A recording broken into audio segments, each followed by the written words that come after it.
मुख विवर्त प्राकृति के आधार पर स्वरों के भेद, किसके आधार पर? मुख खुलने के आधार पर स्वरों के भेद पढ़ेंगे। अगर हमारी वीडियो हेल्पफुल लग रही है, अच्छी लग रही है, तो हमारी वीडियो को ज्यादा से ज्यादा लाइक करें, शेयर करें और सब्सक्राइब करें और बेल आइकन को दबाएं। आज हम पढ़ेंगे बड़े ही मजेदार तरीके से, बड़े धूमधाम तरीके से पढ़ेंगे, बहुत ही शानदार ट्रिक के माध्यम से याद करेंगे। आज तक किसी ने नहीं समझाए होंगे ऐसे स्वर, समझ गए मेरी बात? जैसे आप लोगों ने समर को देखा होगा, किसको देखा है? समर को। अगर समर का अगर हम पूरा बाल बंद कर दें तो वो स्थिति कैसी हो जाती है? क्लोज हो जाती है। तब भी पानी क्या होता है? टपकता है। तो यानी लगभग बंद रहता है। कैसा रहता है? लगभग बंद रहता है।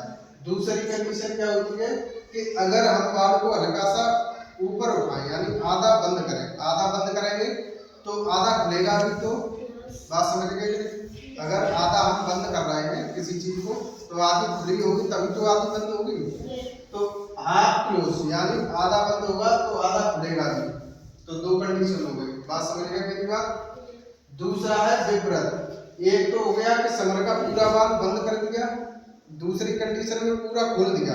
जब पूरा खोल देंगे तो समर की धार कहाँ गिरेगी? पास गिरेगी या दूर गिरेगी? पास में गिरेगी। सब बच्चे जानते हैं। अब समृद्ध का मतलब लगभग बंद, लगभग बंद।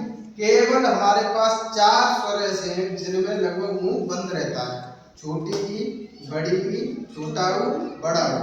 तो आज इसी को हम ट्रिक के माध्यम से पढ़ेंगे। किसके माध्यम से पढ़ेंगे? और कभी नहीं भूलोगे, कभी भी नहीं भूलोगे। जैसे छोटी ई, बड़ी ई, छोटा ऊ, बड़ा ऊ। इसको हम बोले कि छोटी चीजी, बड़ी चीजी, छोटा ऊ, बड़ा ऊ। ये कैसे है? समृद्ध यानी क्लोज, बंद है। ये कैसे स्वर है? समृद्ध स्वर है। ऐसे अगर मैं हाथ करूं तो ये कैसे स्वर हो गए? समृद्ध। अब बात करें अर्ध विवृत, तो अभी इसको रोकेंगे, अभी इसको रोक देंगे। फिर बात करेंगे विपरीत की, यानी खुला हुआ। अभी मैंने ऐसे जोड़े तो इसमें कौन कौन बनता है? छोटी, बड़ी, छोटा ऊ, बड़ा ऊ। समझ गए कि नहीं? तो ये कैसी कंडीशन हो गई? समृद्ध, समृद्ध की हो गई। अगर मैं ऐसे करके कर दूं तो ये यानी पूरा मुंह खुल गया, पूरा मुंह खुल गया।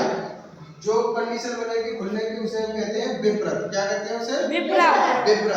अभी मैंने कंडीशन समझाई थी कि आधा अगर हम बाल बंद कर दें तो आधा बाल बंद करेंगे तो आधा खुला भी तो होगा। आधा बंद होगा तो आधा खुला होगा। तो आधा बंद यानी अर्ध समृद्ध हो गया और आधा खुला हुआ है तो अर्ध विपरीत हो गया। अब हमारे पास एक स्वर और बचा, बड़ा आ तो हो गया किसमें? आ विपरीत में। तो छोटा आ किसमें आएगा? अर्ध विपरीत में, यानी आधा मुंह खुलेगा उसमें। छोटे आ में क्या खुलेगा? आधा मुंह खुलेगा।